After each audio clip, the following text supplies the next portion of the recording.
I am Dani Ross from Human Connection. On my channel, I am interviewing people from all over the world who had different lives, but they have one thing in common. They went through struggle, but they never felt like victim. They took it as a lesson of life, as a transformation. And they took a lot of risk, made major changes without fear, because they know that the magic is in the unknown. That's why Human Connection, it's about love, open heart, trust, and oneness, because we all connected. So enjoy.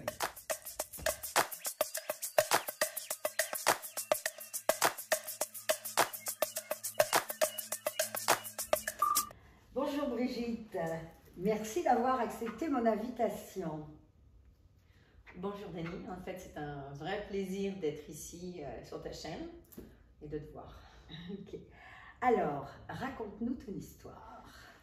Alors, mon histoire, c'est la petite fille de 12 ans qui a tué son grand-père.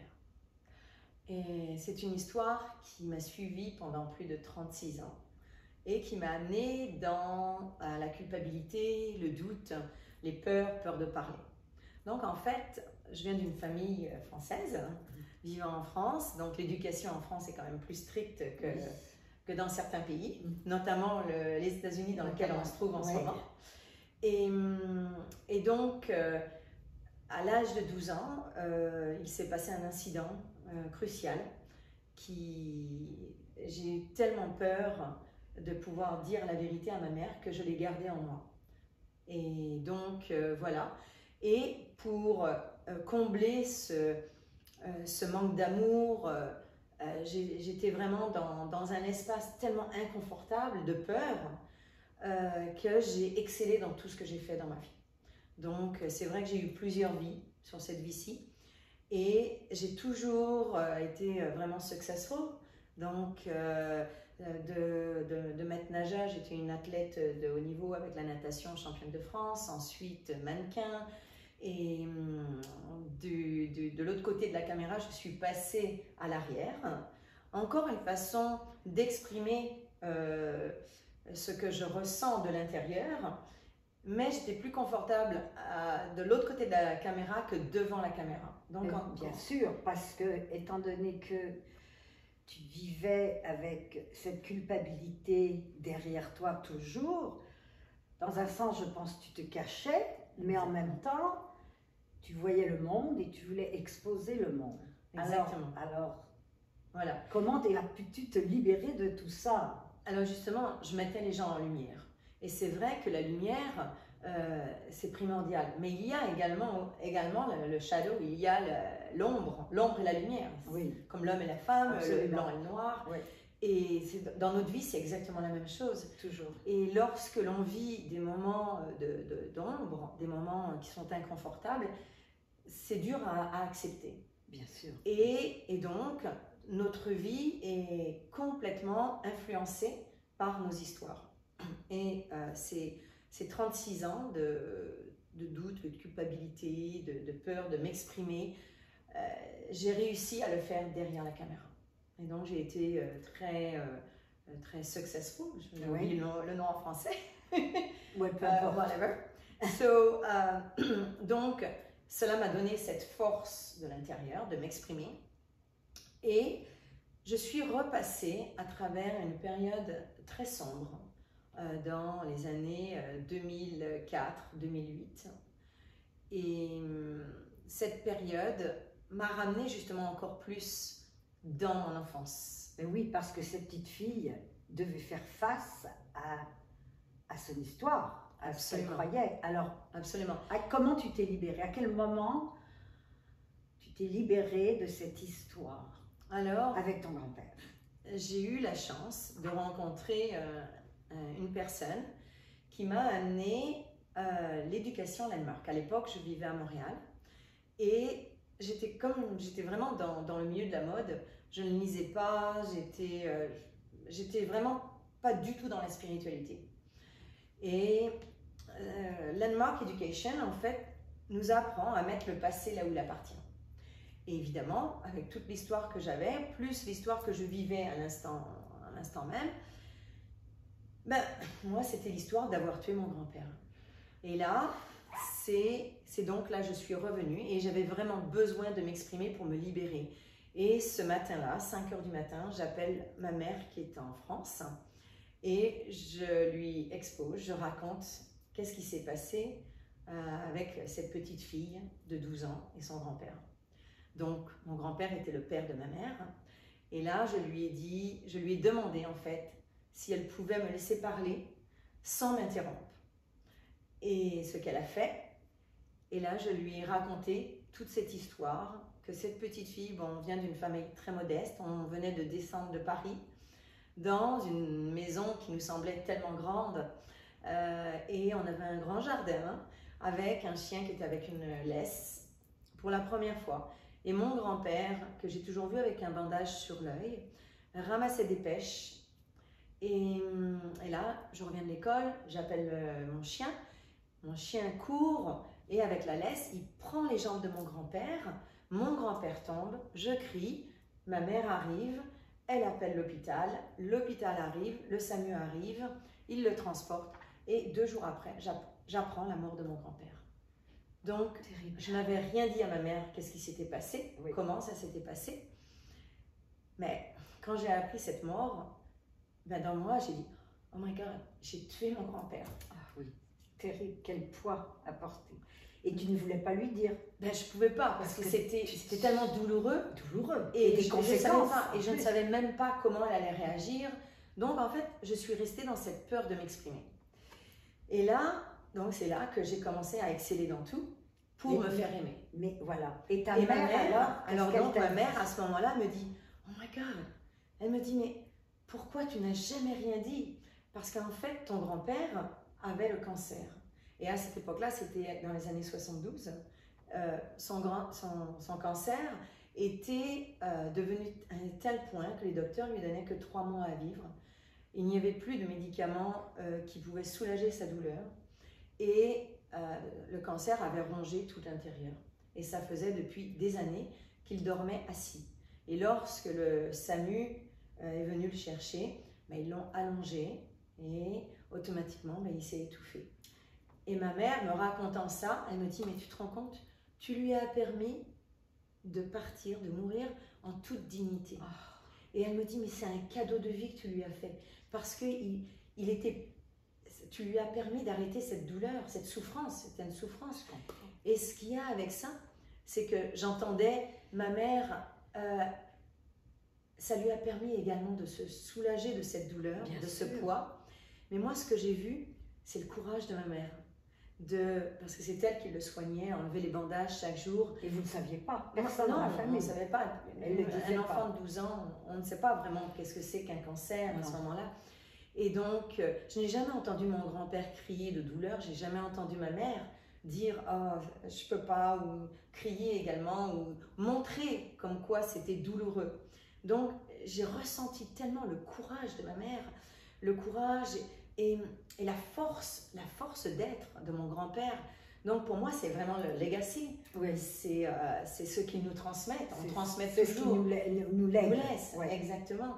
Et là, c'est comme un poids qui s'est enlevé. C'est comme un gros caillou qu'on sort du sac à dos. Oui. Et là, je me suis sentie d'une légèreté, une liberté totale. Liberté. Une liberté. Mais ça m'a libérée, mais ça a libéré ma mère aussi, bien sûr, de cette perte de son père. Et ça a été vraiment un cadeau de vie. Et donc, après cette révélation, parce que ça a été vraiment une révélation pour moi, mais j'ai quand même porté tout ça pendant 36 ans. Et ça demande du courage de dévoiler à la personne avec qui on a peur de parler. Et donc, ce matin-là, je retourne à Landmark Education, à l'éducation Landmark. Et ce que j'avais oublié de dire, c'est que à la cérémonie de mon grand-père, donc à 12 ans, je passais ma première communion et j'ai hérité d'un appareil photo.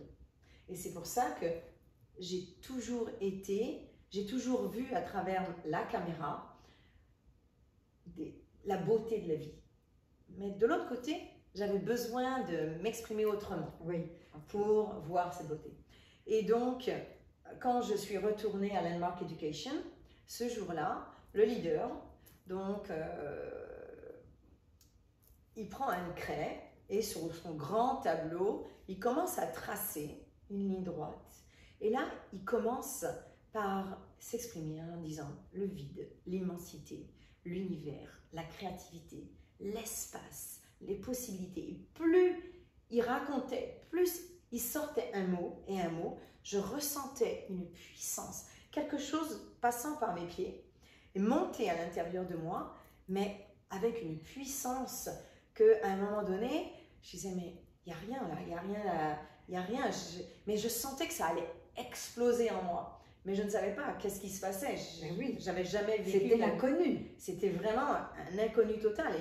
Mais une puissance. Et tout d'un coup, je me suis éclatée en sanglots, en rire. Je ne savais pas qu'est-ce que c'était. Je ne savais vraiment pas qu'est-ce qui se passait. Moi, je pense que tout sort, tout éclatait. Tout ce qui tu dirais comme toutes les personnes en souffrance sont toujours comme dans une boîte, dans des taux. Et d'un seul coup, tout se libérait. Donc toute l'énergie pouvait enfin passer. Oui, alors en fait, ce qui s'était passé, c'est que vu que je m'étais libérée le matin même, c'est qu'il y avait un vide en moi qui s'était fait. Et c'est vraiment important que lorsqu'on fait un vide en soi, on a besoin de mettre tout de suite une graine qui va vraiment pousser en nous. Hein.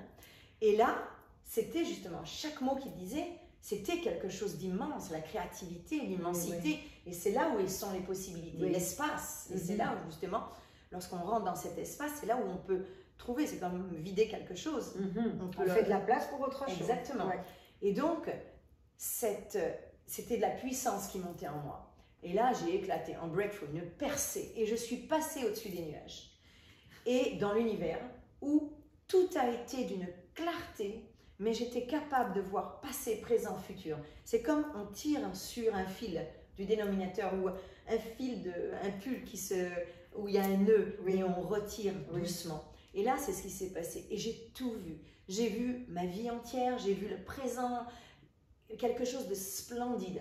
Et là, j'étais capable de voir chaque émotion sur toutes les personnes qui m'entouraient, transformer la matière, c'est-à-dire transformer le visage. Et ça a été une révélation totale pour moi. Et ce qui m'a permis de pouvoir voir au-delà de ce que l'on voit, au-delà de la personne, au-delà de la parole, au-delà du visuel. Et ça, c'est un cadeau de vie. Et c'est pour ça que justement, de cette noirceur, lorsqu'elle ça a été expulsée. C'est un jet vers la lumière, quoi. Exactement. Vraiment. C'est une transformation qui nous amène tout. Et nous passons tous à travers ça. Absolument. Et des fois, on est conscient, des fois, on n'est pas. Exactement. Donc, quand tu es sortie de ça, là, ta vie était complètement transformée. Alors, qu'as-tu décidé de faire à partir de ce moment? Alors, à partir de là, comme je disais, j'étais dans la photographie. Donc, photographe de mode. Et je mettais toujours les personnes dans la lumière. Et ça a toujours été ma passion. Donc, depuis l'âge de 12 ans. Et j'ai toujours dit que mon grand-père, qui avait un seul œil, m'a donné mon troisième œil. Et c'est vrai que mon troisième œil était activé depuis l'âge de 12 ans. J'ai toujours photographié à partir de l'âge de 12 ans. Ça a été ma passion. Et j'étais confortable derrière la caméra à pouvoir voir la beauté du monde. Hein? Et donc, à partir de ce moment-là, où j'ai trouvé vraiment cette liberté, ben c'est là où j'ai pu pouvoir m'exprimer, communiquer et amener, à partir de là, je suis devenue vraiment coach. Même si jamais automatiquement j'amenais les gens dans la lumière par le coaching, par la communication. Et là, à un moment, je me suis dit, j'ai envie d'amener les personnes, de les aider à trouver cette puissance intérieure, comme je l'ai trouvée en moi. Et donc, c'est pour ça que tu es devenue une coach. Et je suis devenue coach, Energy Life Coach. Et de là, j'ai eu soif de découvrir qui je suis. Qui sommes-nous? D'où venons-nous? Et pourquoi je suis venue ici? Et donc, mon cadeau, oui, c'est d'exprimer par la parole ce qui a été mon weakness, oui, qui a été ma faiblesse. Ta faiblesse, parce que tu ne veux pas. Donc, et on passe de la faiblesse à la force. Oui. Et en fait, chaque faiblesse est une force. Absolument. Et c'est ce qui nous permet de passer de l'autre côté. C'est un bridge. C'est ça, la vulnérabilité devient une force. Exactement. Et on ne veut pas la toucher normalement. Exactement. On a peur. Exactement. Et en fait, c'est vraiment le bridge, c'est vraiment le pont. Le pont. Hein? Et quand on observe, quand on sait exactement qu'est-ce qui s'est passé dans notre histoire, de notre passé, c'est une histoire. Et on c'est juste une histoire. Et, on la traîne avec nous. Parce qu'on croit nos histoires. Exactement. Et nous sommes des gens d'histoire. Absolument. Absolument. Donc, et c'est justement de pouvoir traverser cette faiblesse, cette histoire, cette émotion et la transformer. Et ça, c'est quelque chose que nous avons besoin de faire. Et oui, ça demande un inconfort, ça demande du courage, de passer à l'inconnu, parce que justement, on ne sait pas ce qui se passe. Et c'est justement ce qui s'est passé toutes ces dernières années. C'est extraordinaire. Ta vie a été une totale transformation après ça. Complètement, une transformation totale. J'ai voulu découvrir vraiment, et c'est à partir de là que ma vibration était tellement, avec cet éveil spirituel, j'étais arrivée à une fréquence vibratoire vraiment élevée. Et lorsqu'on monte notre fréquence vibratoire, on attire des fréquences vibratoires. Tout à fait, des meilleures choses. Exactement. Et d'ailleurs, le plus bel exemple, si on veut le concrétiser, pour que les gens comprennent, parce que tout le monde n'en est pas là ou ne comprend pas, je trouve que le simple exemple, quand on est mal, ou qu'on se plaint, qu'on est un peu déprimé, comme par hasard, les gens ne veulent presque plus nous voir, même les amis. On dit, mais pourquoi ils me laissent tomber? Pourquoi? C'est que finalement, on dégage une énergie tellement négative qui fait peur un peu aux gens. Absolument. Alors que si on se remet, même à travers les épreuves et des moments difficiles, et qu'on réussit à s'en sortir, et ça n'arrive pas du jour au lendemain, tranquillement, et c'est vrai que ça se fait tout seul. Les gens viennent vers nous ensuite. Dès qu'on est plus dans la joie ou l'ouverture. Absolument, on brille. Oui, on brille. On brille. Ouais. Et automatiquement, en brillant, on émane une vibration qui va nourrir. Oui, et qui fait du bien. Et qui fait du bien. On va vraiment nourrir les gens. Oui. Vraiment. Et c'est là où on a besoin d'être. C'est vraiment... On a besoin de se sortir, on a besoin d'émerger. Absolument. Et surtout dans notre période de darkness un peu, d'obscurité, où les gens, parce qu'ils ont des opinions différentes, se détestent, se haïssent dans les familles et tout, alors qu'il faudrait juste... Mais c'est un long chemin. Et il faut être ouvert. Absolument. Je dis toujours l'histoire d'un surfeur. Un surfeur, quand il part en mer, il ne va pas contre la vague, mais les vagues viennent. Oui. Et qu'est-ce que le surfeur fait pour éviter le remous et d'être dans la vague? Il va aller plonger en dessous la vague pour éviter le remous, pour aller passer derrière la vague avant de la prendre. Donc nous avons tous besoin d'aller à l'intérieur. De tomber, d'être écroulé. Et d'aller voir profondément en soi. Mais lorsqu'on rentre en soi, on découvre des merveilles. Et c'est vrai que de rentrer en soi, c'est un inconnu. Mais c'est dans l'inconnu. L'inconnu, c'est un vide. Exactement. Exactement. Et nous avons besoin de faire face à nos peurs. Oui. Parce que lorsqu'on observe nos peurs et qu'on sait exactement, on met une étiquette sur notre peur, c'est là on devient l'observateur. On fait face à nos peurs et on a besoin de les vivre. Si on ne les vit pas, on passe à travers. Et la vie, de toute façon, va revenir pour nous redonner de Exactement. Exactement. Alors, Brigitte, je crois que tu as un grand exemple je dirais pas de sagesse, parce que c'est un grand mot, mais de quelqu'un qui est passé de l'obscurité à la joie. Et maintenant, tu enseignes ça aux gens, en toute l'humilité en plus. Alors, quel message tu aimerais passer aux gens qui nous écoutent en ce moment? Alors, pour moi, c'est ce qui a été ma faiblesse, la peur de parler. La communication, c'est vraiment la clé du succès, la clé de la transformation, et c'est ce qui nous amène à vivre la liberté. Donc, tu dirais que la communication, mais la vraie, l'authentique, Absolument, c'est ce qui nous amène à la liberté. absolument. C'est la clé de la liberté. Et dans tous les domaines de notre Ok. vie.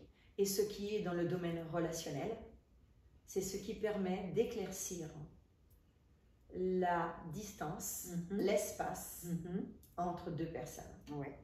Et c'est lorsque cet espace est libre que l'amour se dégage totalement. Ok.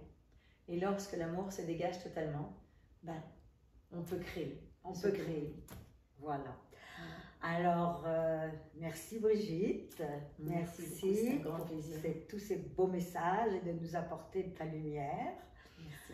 Alors, si vous avez aimé, n'oubliez pas de mettre un like et n'oubliez pas to subscribe ou en français de vous inscrire. Ciao!